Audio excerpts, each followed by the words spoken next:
έχει άλλο μυαλό από το εξωτερικό. Έχει άλλη φιλοσοφία στο πώς διασκεδάζει. Τραγουδάνε, εκείνη τη στιγμή αν μου αρέσει εμένα ένα τραγούδι, παίρνω πιάτα, ένα μπρόβιτ, και τα σπάω.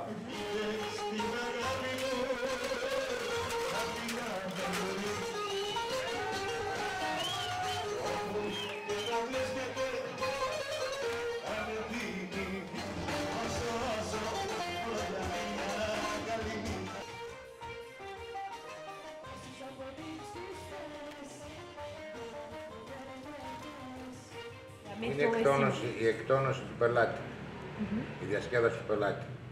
Να ευχαριστήσει τον εαυτό του, να ευχαριστήσει τον τραγουδιστή που του αρέσει, την τραγουδίστρια.